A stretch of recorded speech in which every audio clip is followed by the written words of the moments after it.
Estamos de fiesta con Jesús, al cielo queremos ir. No más que ya se pasó de verga, yo creo que no va a venir. Esa no es la de la hermana. Yo creo que ya no regresó, muchachos. Bienvenidos a este segundo episodio de Blasfemos sin Gloria. Blasfemos, desobedientes e irreverentes. En este segundo episodio, junto a mi amigo El Shaddai, vamos a hablar sobre los legionarios de Cristo. ¿Reverendos hijos de qué, Shaddai? Reverendos hijos de ¡puf! Así le vamos a dejar esta saga de 3 capítulos que vamos a hacer hablando de estas porquerías que hicieron estos sujetos. Exacto. Bueno, antes de darle la bienvenida a mi compañero de podcast, quiero agradecerles a todos los que hacen posible este segundo episodio. A los legionarios de Cristo, a Joseph Ratzinger, al Concilio Vaticano II, al derecho canónico, a todos ellos, gracias. Un Muchas saludo, gracias. Verástegui, un saludo. Esperamos el documental. Exacto, pronto. se te estaba olvidando Verástegui. Sí, Y Sí, desde ya los me infiernos, bloquearon de un saludo Twitter. a Marcial Maciel. también. Ahí con la Ouija al rato me conecto a ver si lo localizo para saludarlo.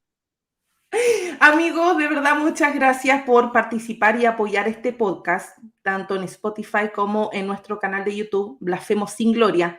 Se nos hace súper necesario hablar de Legionarios de Cristo, porque en la edición pasada ustedes vieron cuando estábamos hablando sobre la película Sound of Freedom, analizamos cada uno de los personajes del reparto de la película y en el momento que estábamos hablando de Eduardo Verástegui, veíamos esa fotito de él besando la mano del Papa Juan Pablo II y de fondo se veía el peloncito Marcial Maciel. Sí, se le Y él- antojó porque no le besaron la mano. Y él es el fundador de Legionarios de Cristo. Entonces, para iniciar este podcast vamos a hablar primeramente de Marcial Maciel, quién es ese depredador, enfermo, bestia, animal asqueroso, y luego de Legionarios de Cristo. Así que yo quiero iniciar porque en esta ocasión, en este segundo episodio, mi amigo El Shaddai es el que ha hecho una investigación profunda sobre el tema. Así es, este cuate, que ni cuate es un culero el güey. Marcial Maciel nació en México por maldita desgracia, como si el país no estuviera tan jodido en ese entonces, nace aquí ese cabrón.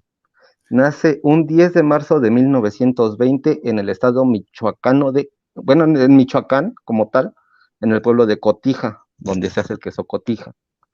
Entonces, sus papás Francisco Maciel y María Degollado. Esta familia era prominente dentro del clero, desde tiempos atrás, ya era muy prominente, fíjate. Tenía a sus tíos abuelos Rafael Guízar y Valencia, que era obispo de Veracruz, y Antonio Guízar y Valencia, obispo del estado de Chihuahua. Eso por sus partes de tío abuelos. Tenía a sus tíos segundos, Luis Guízar Barragán, obispo de Campeche, perdón, y de Saltillo, o sea, de 2 estados. Dinero, harto dinero. Y Jesús Degollado Guízar, que era el general cristero, en la época de la guerra cristera, que un día ya hablaremos también de ese tema. Pues fíjate que el Macielito, en el 36, en 1936 se va para la Ciudad de México a iniciar sus estudios de seminario. Y en ese estado de estudio en el seminario, forma la congregación. ¿Cómo te imaginas tú, Carlita, que se forma una congregación de ese tamaño? ¿Cómo crees? A ver, estamos hablando de 1936, un joven Marcial Maciel de 16 años formando una congregación. Me lo veo si ya toda su familia es bien influyente dentro del catolicismo, todos sacerdotes y todo eso, un hombre bien espiritual, animando a los jóvenes a seguir la voluntad de Cristo, ¿Eso crees? supongo. Pues no. No, no, no, no, no. Como dijo un presidente, lo que diga mi dedito, no. Este carnal se le ocurre la brillante idea de juntar a 13 tipos que estaban en el patio del seminario. Su tío venía caminando atrás de él, junta a los 13, incluso que andaba barriendo, le dijo, vente, vamos a platicar. Los junta en el patio y 1 hora y media les estuvo hablando de teología. Así nacieron los legionarios de Cristo. Ándale. Con el respaldo de su tío, obviamente. Y aquí es Claro, donde se claro. empieza a tornar oscura toda su historia, porque Marcial Maciel no concluye sus estudios de seminario. En 1997, ahí sale un reportaje de un diario que se llama The Hartford Courant, donde sale una versión más oscura, que este tipo no concluye sus estudios seminaristas, pero aún así, como el seminario donde estaba estudiando era de su tío abuelo, lo ordena a los 24 años. Sacerdote. Así es. ¿Y Y lo cuánto le ordena faltó por terminar los estudios a para el sacerdocio?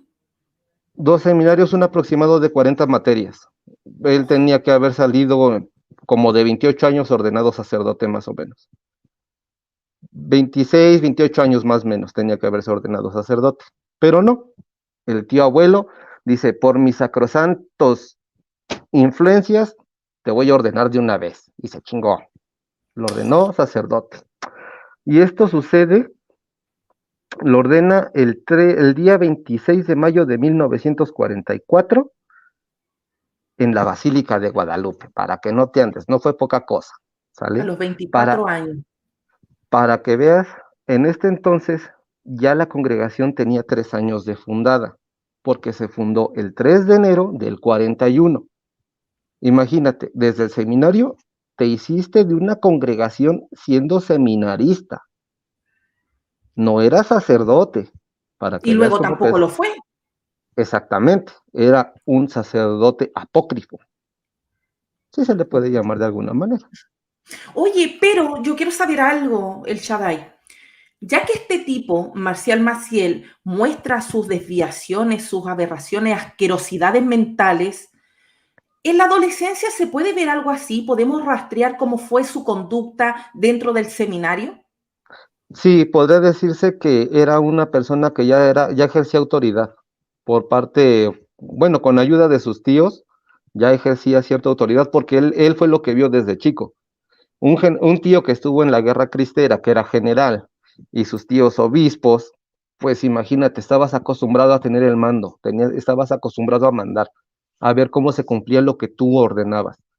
No se discutía, o sea, como tal, los sacerdotes nunca discuten, igual que los soldados, un soldado no discute nunca las órdenes de un superior, él nada más va y las cumple. Entonces, él estuvo muy impuesto a hacer lo mismo, a mandar, mandar, mandar y mandar. Entonces, de ahí empezó su sed de poder y vio lo que el poder podía alcanzar, que era pues saciar sus instintos más bajos, sus desviaciones que posiblemente ya tenía o agarró de algún lado ahí mismo, ¿no? Por ejemplo, de los tíos, a lo mejor, uno no sabe, ¿no? Claro, porque él sentía un gusto bien grande por los niños menores. Sí, desafortunadamente sí. ¿Podemos Los, llamarle a él un depredador sexual? el mayor de la historia de la Iglesia Católica. Dale, qué horror. Y fíjate, tan es así que cuando se ordenó en el 44, en el 46 lo mandan a España a estudiar la carrera de humanidades en la Universidad de Comillas. Es la Universidad Pontificia de Comillas en España. Se va con otro grupo de sacerdotes mexicanos y lo expulsan al tiempo. No se revelaron nunca las causas de su expulsión de la Universidad de Comillas. Pero pues obviamente con la influencia de su familia, pues ¿qué pasó? Pues absolutamente nada, ¿no? Claro. Entonces le Y con las mismas expulsan, influencias llega a estudiar a España sin haber terminado el seminario. O sí, sea, claro, aquí hubo una influencia totalmente, movieron un papeleo, un par de firmas y mandarlo a España a estudiar. exactamente, porque su familia estaba bien relacionada aquí en México con pues con la crema innata de la sociedad de ese entonces. Entonces, pues aquí los ricos de por sí son pocos ahorita, pues imagínate en ese entonces cuántos eran, ¿no? Porque eran muy católicos en ese entonces también, como ahorita, pero más en aquellos años. Entonces, pues ya teniendo todo esto, en el 46, fíjate lo que pasa en el 46, lo recibe el Papa Pío XII Pío XII lo recibió con ayuda de su familia. ¿Por qué lo recibe? Aparte, mira, fíjate que Pío XII también es un papa muy controversial. A él se le atribuye la huida de muchos soldados del señor del bigotito, de ese señor. Se le atribuye la huida junto con muchos de los mandos pesados que había en ese entonces en Alemania. Él les ayuda a escapar junto con Cruz Roja. Les dan documentos falsos y los ayudan a escapar de Alemania. Y a él también se le debe mucho o se cree que tuvo mucha influencia sobre los alemanes para la creación del Banco Vaticano. Entonces, es un papa también muy controversial que también trae mucha cola que le pise. Entonces, para el 46, cuando lo recibe Pío XII, ya se sabía en Roma del proyecto de Marcial Maciel, ya lo conocían, pero en ese entonces no se conocía como los Legionarios de Cristo, tenían otro nombre, se llamaban los Misioneros del Sagrado Corazón de Jesús y la Virgen de los Dolores, ¡Ay, qué así se llamaban. ternura! Sí, no, y larguísimo, imagínate, te acabas en el examen, ¿de dónde vienes? Y te acabas 2 lápices en el puro pinche nombre. Es como Iglesia de Jesucristo de los Santos de los Últimos Días. Ajá, imagínate, echas una pluma ahí nada más, y si es examen, pues ya te chingaste, ¿no? Ya se te acabó el tiempo. Entonces lo recibe en el 46 el Pío XII y le da la bendición para ejercer poder ya en la congregación como tal, ya queda establecida como los Legionarios de Cristo. ¿Por qué? Porque era franquista, de extrema derecha, y muy fan de Franco, el Maciel, y por la Legión Española que combatió, pues por eso adoptan el nombre de los Legionarios de Cristo. Así se quedan, más simple, y como que tiene un poco más fuerza el nombre. Hoy es Legionarios y soy un poquito mejor. Eso sería Regnum Christi. Ah, exactamente. Y tenían un lema, bueno, hasta la fecha tienen ese lema, que es el de venga tu reino, o vénganos tu reino, que trabajan para un bien común de la sociedad, se supone, para la venida de Cristo, ¿no? No sé si eso sea un chiste de doble sentido, la venida de Cristo, Marcial Maciel, no sé. Claro, niños, todo eso. Niños, exactamente. Hasta parece un chiste de mal gusto, ¿no? Es la venida de Cristo y luego Marcial Maciel y niños, pues se oye muy raro, ¿no? Te da mucho a qué pensar. Y fíjate que en 1950 tan rápido creció este movimiento que en el 50 en Roma ya estaba creando el Centro de Estudios Superiores de la Legión de Cristo. Imagínate, ya estabas creando una universidad allá. Entonces, empieza a crear su universidad en Roma, a la par que en México empieza a crecer mucho la congregación y ya de repente ya tienes otra sucursal en España de la Legión de Cristo también, obviamente ayudado por las influencias de su familia. Volvemos al mismo tenor, porque solo no creces y menos pues si vienes siendo un menos nadie, pues ¿qué vas a hacer, no? Tienes que llegar con la ayuda de alguien y más para entrevistarse con el Papa. Entonces, si nos saltamos todo esto, ¿cómo se financia una organización de ese tamaño que estás abriendo sucursales en todo? Pues ¿quién chingados eres? ¿Walmart o qué? Bueno, pues no, eras más cabrón que Walmart. Y sí, era muy cabrón. Una investigación que se hizo por Jason Berry del National Catholic Reporter revela que Maciel, todos los fondos que usaba, que eran donaciones, en su gran mayoría donaciones, las metía a un fondo oscuro de donaciones para comprar la protección de toda la cúpula del Vaticano. Estábamos hablando que tenía comprada a la Congregación para la Doctrina de la Fe, que era la que se supondría tenía que tomar cartas en el asunto en estos casos de abuso. ¿Quiénes son estos de la Congregación para la Doctrina de la Fe? Pues los que antes eran el Santo Oficio, o sea, eran la Inquisición. Antes, nada más que ahorita ya se oye más bonito que la Congregación para la Doctrina de la Fe. Son lo mismo, ¿no? Pero compró a todas esas figuras de la cúpula vaticana, obviamente lo dejaron operar. Denuncia que les llegaba, denuncia que bateaban. Oye, pero qué terrible comprar personas que supuestamente son personas de fe, que dedican su vida para moralmente seguir los pasos de Cristo y el dinero compre para guardar silencio frente a abusos de menores. Qué Exactamente. asquerosa Iglesia Católica.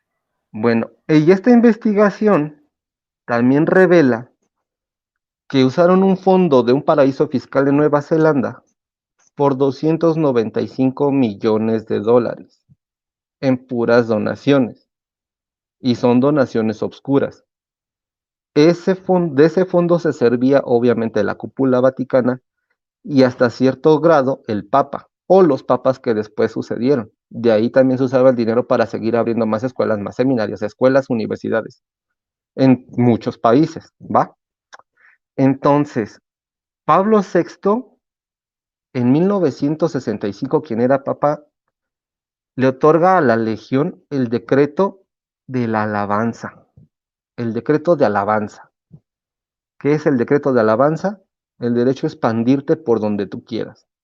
Podías tener en todo el mundo escuelas de seminarios, pues más bien escuelas seminaristas para sacerdotes, en todo el mundo, sin que nadie te pidiera cuentas y tú pudieras ejercer la voluntad que tuvieras para la enseñanza. Pero pues sabemos que no era para eso, obviamente. Claro. Entonces, ya para este entonces ya tenían muchas acusaciones. Para 1950 ya se sumaban cerca de 20 acusaciones. Lo que hacían en la Congregación para la Doctrina de la Fe era no hacer caso.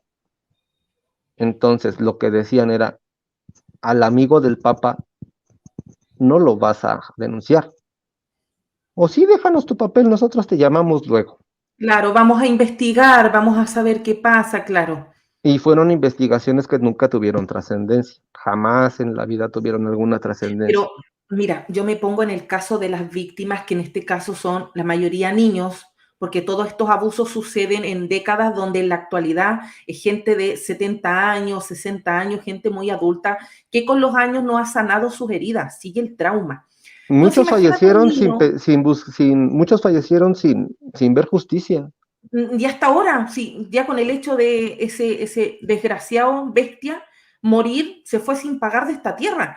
Pero yo te digo, en esos años 40, los años 50, 60, un niño que tomaba el valor de denunciar estos abusos sexuales, el hecho ya de cuestionar los actos de este tremendo personaje como el sacerdote Marcial Maciel, y era un acto de valentía de parte del niño. Luego, que una familia escuche a su hijo, cuestione estos actos horribles dentro de una iglesia a la cual ellos siguen, adoran, veneran, su vida dependía en esos años de la iglesia católica, acercarse a las autoridades católicas para exigir justicia, investigación y que ni siquiera lo tomaran en serio porque hay dinero de por medio para guardar silencio y ocultar todas estas atrocidades de este sacerdote, lo encuentro asqueroso. Es que esto me revuelve el estómago.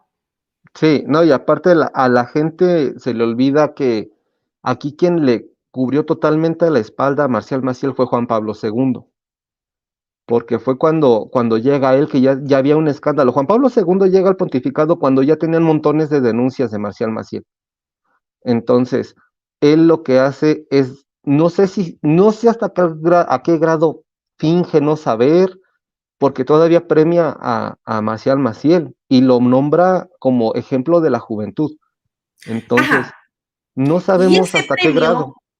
ese premio es lo que deriva a que las víctimas se unan y hagan público todo esto, porque lo Sí, encontraron que fue una burla, porque ellos exactamente, sabían que Juan Pablo II tenía en su poder los testimonios de ellos. exacto. Tenía mucho testimonio, había montones de denuncias, había montones de pruebas, había pues todavía ese movimiento general de las víctimas, porque entre más los trataban de callar, afortunadamente reaccionaban y decían, ah, pues si no es por este lado, vamos a tocar en esta puerta, y si no, nos vamos a este diario. Fue cuando los diarios en los 70 empezaron a recabar sus testimonios.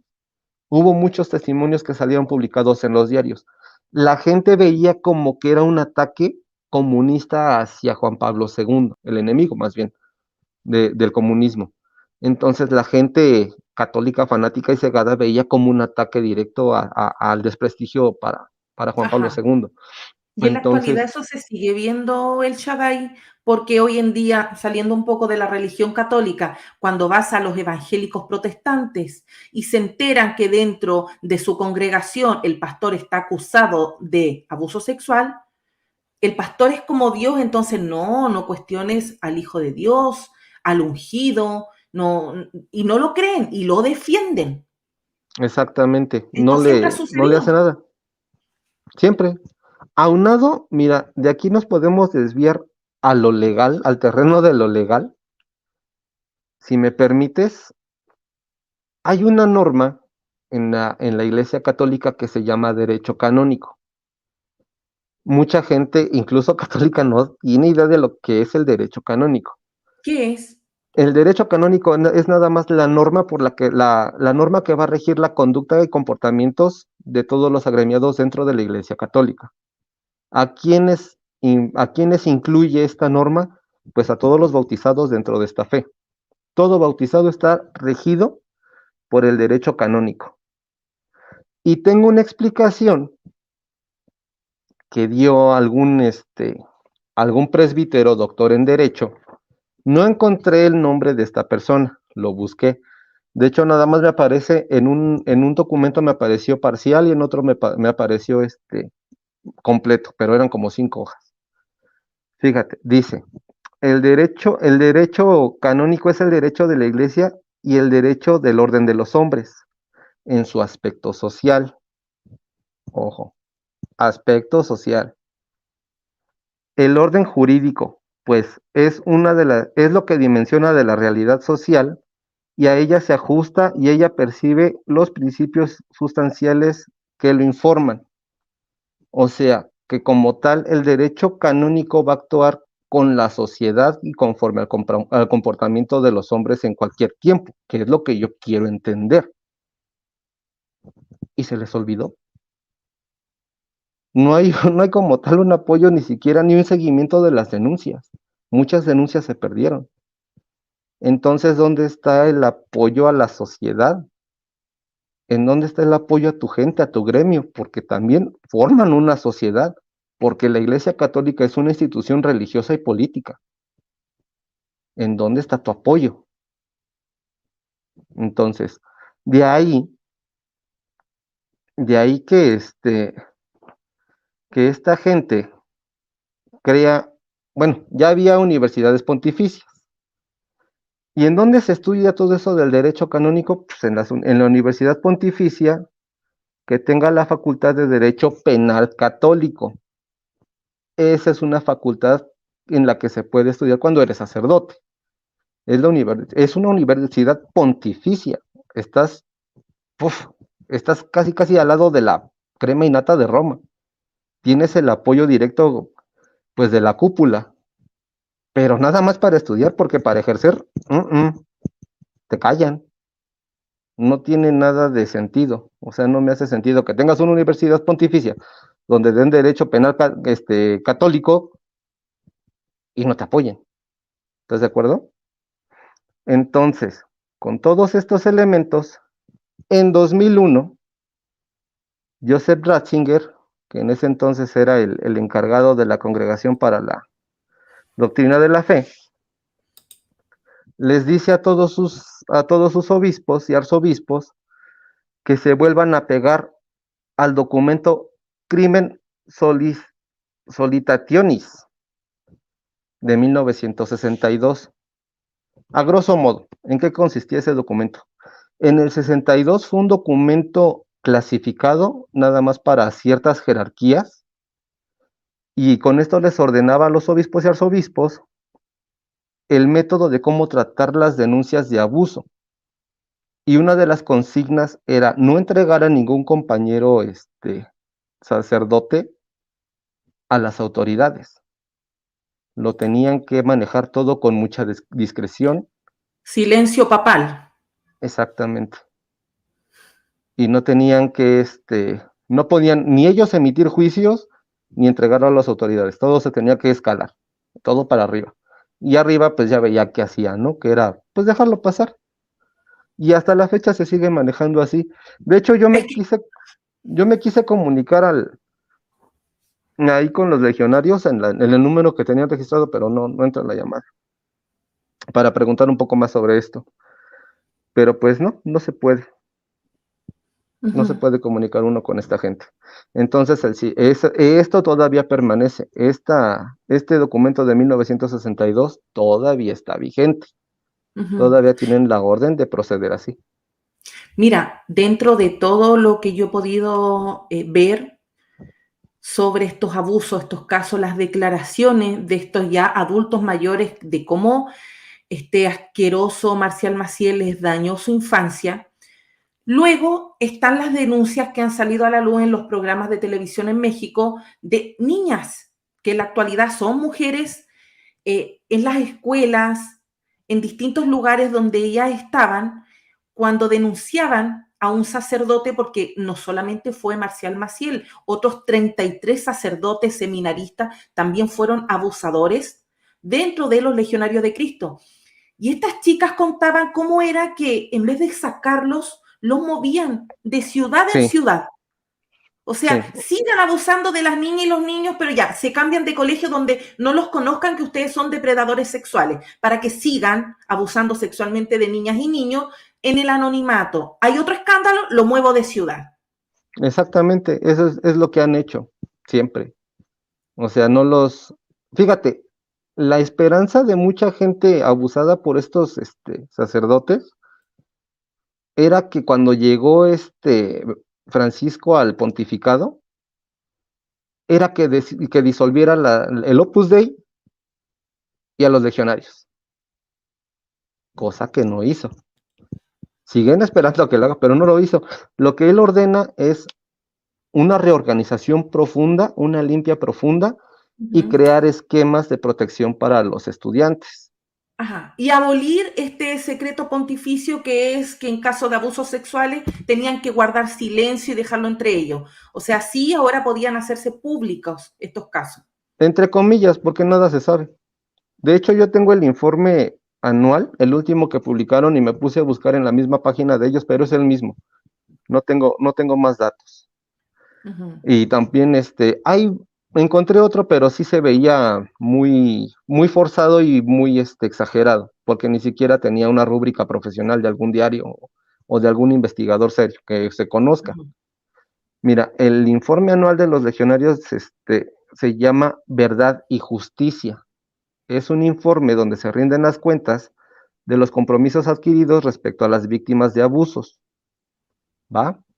Entonces, los datos que ofrece la Legión hasta 2019 son 27 sacerdotes que abusaron de menores, que representan el 1.9% de los presbíteros que trabajan para la Legión.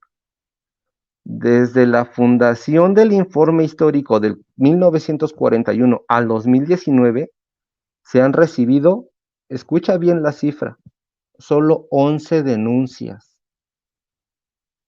¿Te cuadra? No, los números no calzan. Va. Entonces, estas denuncias son relativas a nuevos casos, se supone que a nuevos casos. Son 11 denuncias de nuevos casos. Y en 3 de ellos no se ha podido constatar que el abuso sea hacia menores. Suena muy turbio, ¿no? Sí. Como que no tiene mucho sentido que en tantos años nada más 11 denuncias y 3 de... O sea, no me cuadra. Y no te la creo, la verdad. De las restantes, un sacerdote fue reducido al estado laical. 2 presbíteros están en la espera de que concluyan sus procesos civiles y canónicos. Ese es también otro problema dentro de estas denuncias, porque muchas veces en los países donde se llevan a cabo las agresiones, prescriben entre los 5, 4, 3 y 10 años. Entonces, si se tardan en denunciar, obviamente nada más va a quedar en un proceso canónico dentro de la iglesia y no va a haber alguna acusación penal, perdón, dentro de la sociedad. O sea, a la cárcel no van a parar. Uh -huh. Entonces, ese es otro de los problemas, que dependiendo del código penal que tenga cada país, así se va a manejar la situación. Si más te Ujú. tardas en denunciar, que es lo que hacen ellos, retrasarte y darte premios y mandarte a terapia para que no denuncies en tiempo y forma, pues obviamente se te va a pasar y el delito va a prescribir. Claro, oye, yo estuve leyendo dentro de todas estas acusaciones a este animal Marcial Maciel, que me perdonen los animales. En el 2002, él rechaza las acusaciones diciendo, nunca me involucré en este tipo de comportamiento repulsivo del que me acusan estos hombres. Ay, qué cara dura el desgraciado. No, y aparte también negó que tenía 2 esposas y que tenía como 6 hijos y que no era adicto a las sustancias opioides.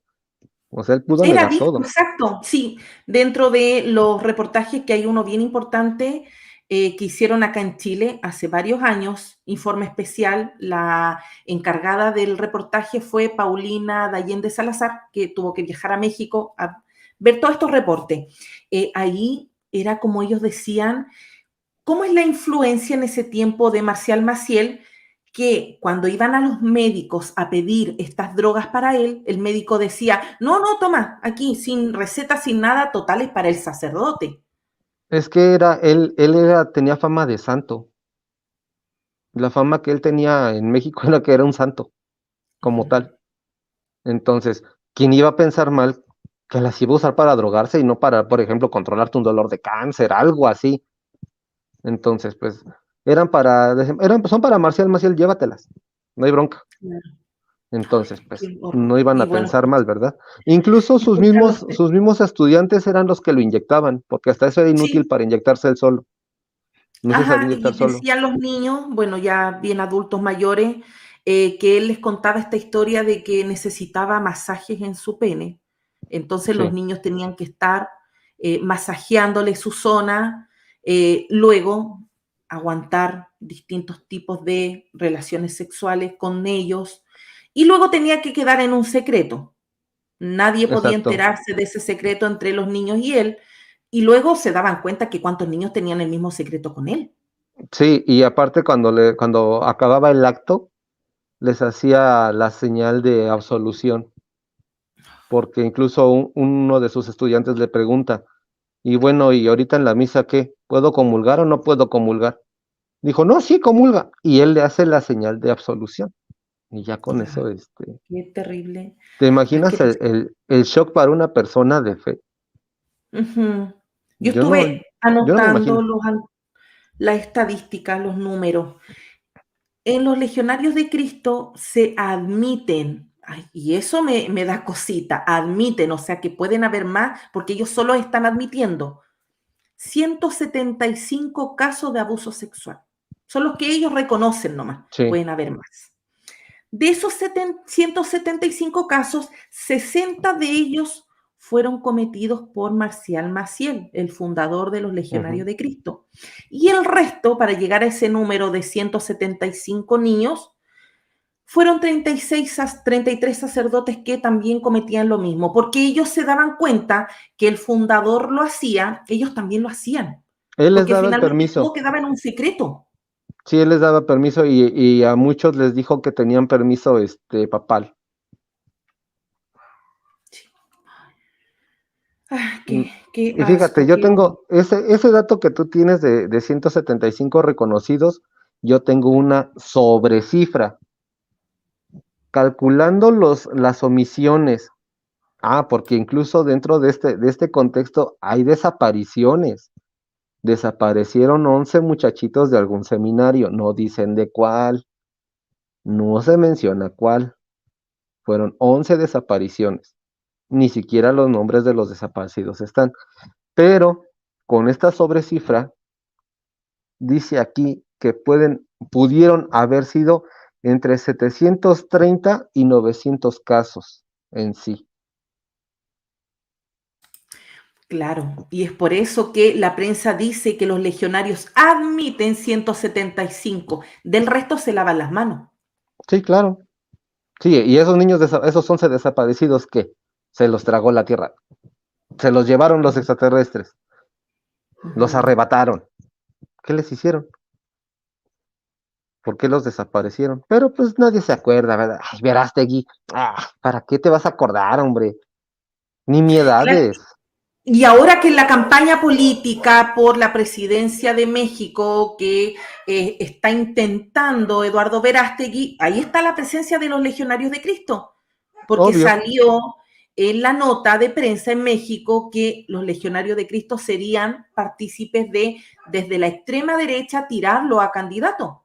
sí. Entonces ellos todavía siguen actuando. Acá en Chile, Legionarios de Cristo tiene universidades, tienen escuelas. Curiosamente, todas estas universidades y escuelas son tan caras, su costo de matrícula, mensualidad es tan caro que solamente van los hijos de la élite, tanto política como empresarial.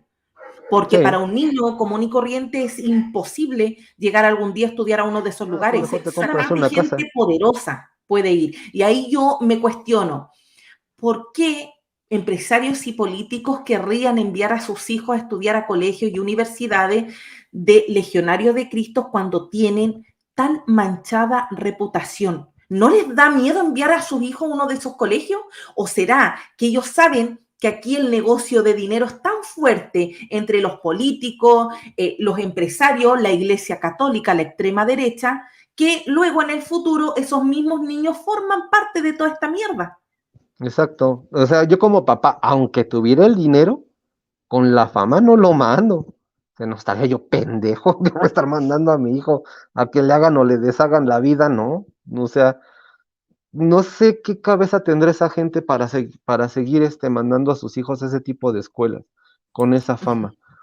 Pero se supone que ya habían tomado las medidas.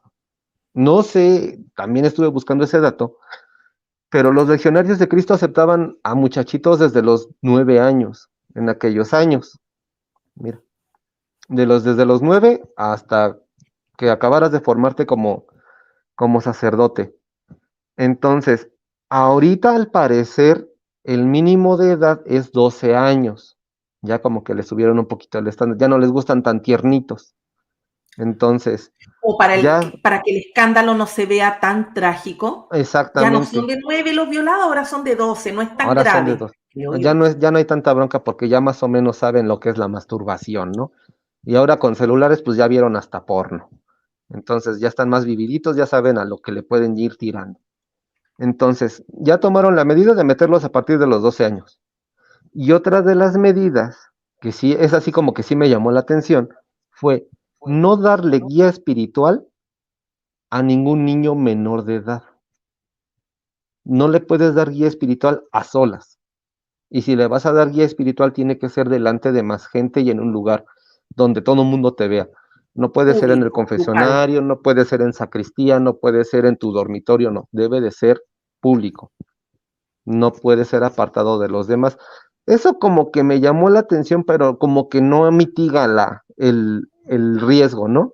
No te está eliminando ningún riesgo, porque te puedes ir a meter en la noche a su dormitorio y pues, Ajá. entonces, después de todo este cagadero que hace esta gente, porque eso es lo que hace un auténtico cagadero, la Legión junto con el Vaticano crea como la atención a las víctimas. Entonces, ¿qué hace para la atención a las víctimas?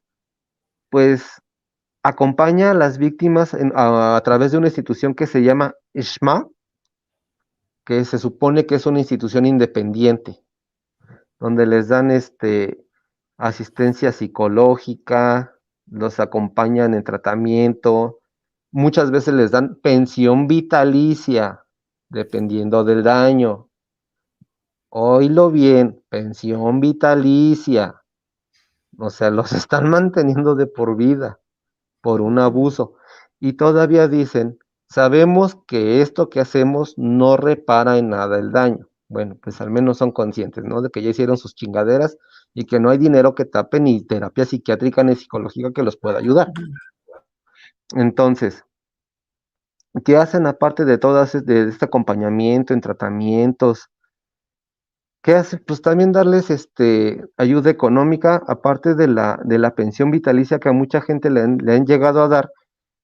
Y te digo que son 11 casos los que han tenido que reparar económicamente. De estos 11, a 2 les tocó pensión vitalicia. Una mierda. Nada. A 2 nada más. ¿Cómo los habrán dejado a los pobres que les Claro, tuvieron que para que dar pensión solo... vitalicia? ¿Te imaginas? Ujú. Qué lavada de conciencia se da a la iglesia con dinero. Yo puedo entonces comprar mi entrada al cielo a billetazos, ¿estás de acuerdo? Oye, se me viene a la mente el versículo de Mateo 19:14. Dejad que los niños vengan a mí, no se los impidáis, porque de los tales es el reino de los cielos. Estos hijos de puta realmente entendieron bien mal ese versículo.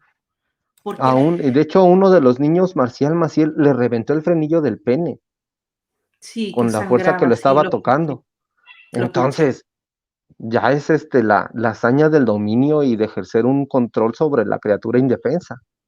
Ujú.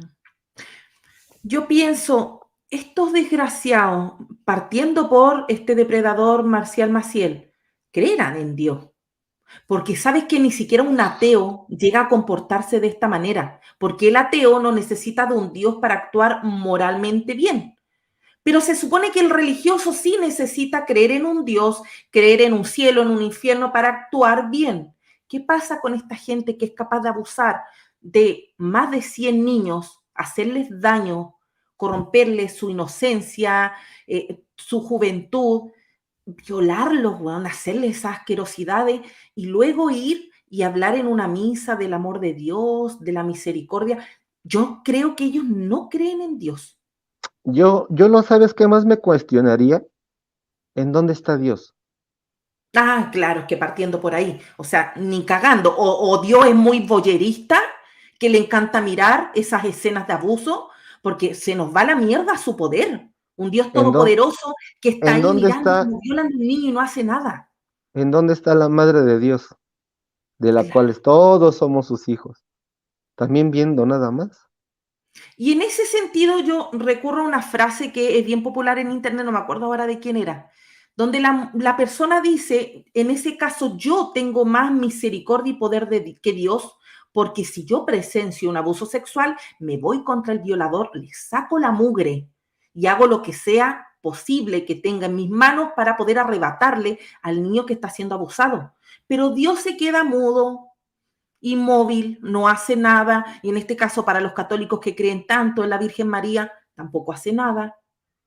No, es Entonces, que yo creo que, ¿realmente podemos ver la existencia de algo todopoderoso que cuida y ama a los niños? No, yo no. pues no les manda sus vallados de ángeles. Yo creo que Marcial Maciel primero noqueaba a madrazos al ángel de la guarda de los niños y después abusaba de ellos. Ay, pero si una vez en Facebook, cuando yo toqué el caso de abusos sexuales en mi muro, cuestionando exactamente lo mismo, ¿dónde mierda está Dios cuando un niño es violado? Un tipo por ahí salió a decirme que, ¿sabes dónde está Dios? Es que cuando el niño es violado le manda un angelito sanador No, para que el niño no le duela.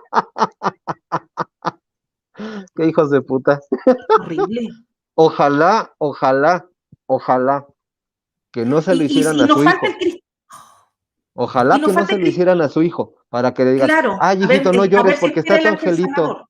A ver, ahorita Ujú. que venga tu pinche angelito sanador, a ver si te pone pomada siquiera. Y ahí es cuando vienen todas estas interrogantes y el cristiano en su mayoría contesta, es que Dios no tiene la culpa de la maldad del hombre. No, quizás no tiene la culpa tu Dios, pero tiene el poder para evitarlo. Quizás no evitará otras tragedias, pero cuando hablamos de un niño indefenso que no se puede defender y que un viejo degenerado lo está penetrando y que ese Dios no haga absolutamente nada porque dice, no, es que yo no tengo la culpa de esa maldad. O sea, que Dios tan injusto. Y cuando yo veo estos testimonios de esta gente violada es cuando me sale mi lado más ateo.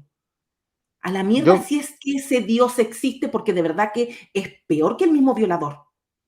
yo me acuerdo mucho de una frase que tenía Gabriel Amort, el que era jefe de los exorcistas en el Vaticano, que decía que el diablo estaba dentro de la iglesia y que era difícil erradicarlo, que había que hacer un exorcismo en la iglesia. Es, Ajá. es como lo veíamos en el programa que hizo Natán, era el que hizo contigo cuando tocamos el tema de Satanás. Sí, Satanás es la excusa perfecta para hacer lo que se te hinche la gana. claro, Dios es la excusa perfecta para hacer lo que se te hinche la pinche gana. Ahí están las cruzadas. claro. ¿Cuál fue En el el nombre pretexto? de Dios, cuánta mierda hicieron. Ahí está, las cruzadas. Ahí está la yihad. Ahí hay un montón de porquerías hechas en nombre de Dios, porque Dios, lejos de ser un todopoderoso, es una pinche excusa. El Claro. diablo es una pinche excusa. Y Dios creo que es la excusa más pendeja que puede haber para hacer lo que se te hinche la gana, ¿no? Ujú. O sea, te puedes agarrar de lo que sea. Es más, o sea, puedes decir, ay, voy a matar a mi esposa porque, llegó oliendo a jabón chiquito. La voy a apedrear porque dice la Biblia. O sea, y todo con la Ujú, excusa de Dios, Dios, Dios. claro.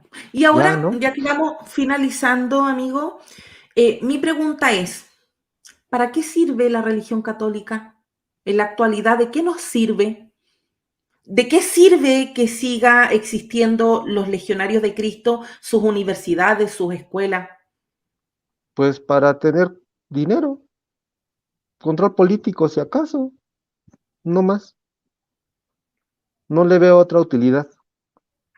Ujú, No, no, de verdad que no le encuentro. O sea, ¿de qué te sirve tener 20 universidades de los legionarios de Cristo, del Opus Dei, si nada más un grupo selecto de gente lo puede pagar? ajá. No ayudas al desarrollo de un país, no estás contribuyendo en nada. Y si la Iglesia Católica no ha disuelto a los legionarios de Cristo después de tantas asquerosidades cometidas desde los años 40 hacia adelante, ¿a qué se debe que todavía sigan funcionando?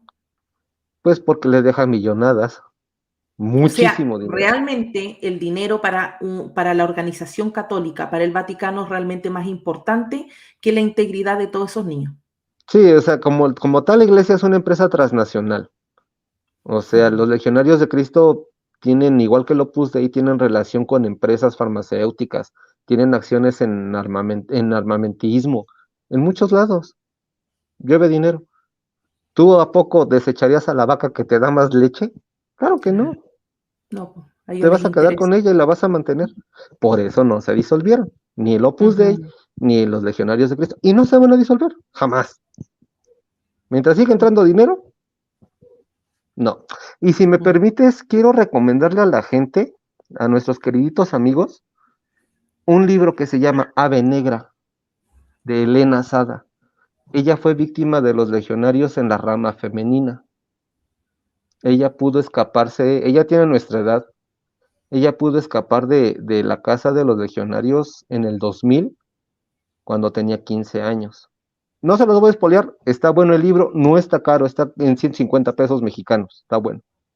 Y no está tan extenso, está muy digerible, está interesante, para que Ujú. vean que no es cualquier cosa y que esta chica no es una pagada para desprestigiar algún movimiento católico, ni siquiera Porque es atacar a lo que nadie. dicen de ella. Exactamente. Que ese libro lo escribió ella para atacar y que ella estaba pagada por alguien para hacer ese libro, que era un falso Mm, testimonio, de eso está tachado, de falso testimonio. Pero lo cierto es que esta chica Elena Sada, ay chica, ¿no? Creo, yo también soy de su edad, ¿no? Elena Sada tenía, es de las familias más ricas de Monterrey. Y ella se ofreció, primero como voluntaria para la congregación. Y después de tanto abuso que narra en el libro, tanto abuso de conciencia, abuso físico y abuso sexual. Necesitan leer el libro para que vean de qué habla esta mujer, porque es un mm. testimonio muy fuerte. Y más ahorita que está de moda, que las mujeres se están empoderando, deberían de darse un chancecito para leerlo y ser más empáticas con las mujeres que están dentro de esos movimientos y piden ayuda, porque son a las primeras que rechazan. Una por ser mujer, otra porque es una acusación falsa, como dicen las autoridades, ¿no? Ujú. Entonces, está muy bueno ese libro, se llama Ave Negra de Elena Sada. Y yo quiero Ajá. cerrar con una frase que me encontré en un reportaje de esta gente de los Legionarios de Cristo. Los dejó un chico que fue abusado a los 8 años por un sacerdote. Y dice, el infierno está vacío, los demonios están aquí. William Shakespeare. Fue la Tal frase cual. que puso un chico abusado a los 8 años. Qué triste. Yo sueño, te lo juro, sueño con un mundo sin iglesia cristiana, ni católica ni protestante. Yo siento que no sirven de nada, que la gente puede hacer el bien, puede hacer buenas obras, puede amar y ayudar al prójimo fuera de esa mierda de iglesia. Porque todos los mayores abusos cometidos, al menos acá en Chile, han sido desde la iglesia católica y la iglesia evangélica protestante. Abusos sexuales, abuso de poder, el robo de dinero millonario en cuanto a diezmos, ofrendas. Entonces, la iglesia cristiana, católica o protestante no nos sirve de nada, absolutamente de nada. Puede ser buena persona sin religión. Yo sueño con que se acaben, te lo juro que yo sueño que se disuelva completamente tanto la rama católica como la protestante. Yo estoy esperando a que Verástegui haga el documental de Marcial Maciel, porque tanto le estuve chingando en Twitter que ya me bloqueó el puto. Claro, así como es que exactamente, y aquí vamos y volvemos al inicio de esto, incluso retrocedemos al primer capítulo de Blasfemos sin Gloria, tan preocupado que está Verástegui como ultracatólico de extrema derecha, tan preocupado que está del abuso de los niños, que cómo utilizan a los niños. Oye, tan enfermo está Verástegui que no ve que su iglesia católica, que tanto adora, que tanto idolatra, ha cometido abusos horribles contra niños. ¿Dónde están las películas? ¿Dónde están los documentales? ¿Por qué no saca un rubio de ojos azules de Estados Unidos y protagonice una de esas películas sobre los legionarios de Cristo? No sé para qué fue a hacer una película a Colombia si el Pedro Claro, en estaba aquí en México, Ciudad de México. horrendo sus casos. Entonces, no sé si van como los caballitos no queriendo ver, si fingen demencia, pero Claro. para mí que Igual que nada más es, Timbaland para mí que teniendo es, la mierda de abusos sexuales dentro de la iglesia mormona, exacto, se va para la exacto, selva a buscar a una tal Rocío. Oye, tienes la cagada en Utah, con esos exacto, depravados sexuales abusando de niñas inocentes. Pero no, exacto. él decide ir a la selva. Oye, ahorita que mencionaste a este cuate de Utah, al pastor que también tenía su redil ahí bien Warren Jeff, chueco, Warren Jeff, exactamente. Tú ves una foto de Warren Jeff y ves una de Marcial Maciel y nada más mírales los ojos. se parecen muchísimo. Sí, Warren Jeff, lo que comentaba el otro día con mi hermano, por más que sonríen las fotos, al Warren Jeff se le ve la mirada de las 1000 yardas, aunque sí, sonriera. exacto. Y no se le notaba a Marcial Maciel, yo creo que por los opioides que se metía, porque andaba adormecido todo el tiempo, Ajá. pero también tenía algo de eso. Pero Y pues es en ahí fin, cuando yo digo, ojalá pudiese existir el infierno. Yo sé que ni cielo ni infierno existen, pero como estos desgraciados, por el derecho canónico, se van de este mundo sin pagar, ahí es cuando yo anhelo ese infierno para que por último ardan eternamente. Pero ni eso, o sea, no hay castigo ni aquí ni en la otra vida. no, se van impunes. Simplemente se duermen, hicieron lo que quisieron. Y como ellos, ¿cuántos años son sus seminarios? ¿Tú crees que ellos no saben que el infierno es mera doctrina? Ellos están claros, por algo son tan degenerados, porque ellos saben que no va a haber un castigo en el más allá. Los católicos tienen de la mejor teología en su enseñanza. Todos esos sacerdotes, abusadores, depravados sexuales, saben que no hay cielo ni infierno. Entonces hacen y deshacen con los niños aquí en la tierra. Exactamente. Pero Y pues, bueno, nos vamos despidiendo de este segundo capítulo de Blasfemos sin Gloria, ya que el Shaddai ha mencionado más de 4 veces en este capítulo el Opus Dei. Aprovecho de anunciarles que el tercer capítulo de Blasfemos sin Gloria está dedicado a ellos. es la continuación de la saga de Reverendos Hijos de... Ajá. Uf. Así que nos vemos la siguiente semana. Recuerden apoyarnos a través de Spotify, de YouTube, compartir estos podcasts para que podamos crecer en redes sociales y poder ir sugiriendo temas para que junto al Shaddai podamos investigar durante la semana y traernos novedades bien blasfemas, porque realmente no tenemos miedo de blasfemar ni contra la religión ni contra la iglesia. No, ninguno. Nos vemos. Nos vemos.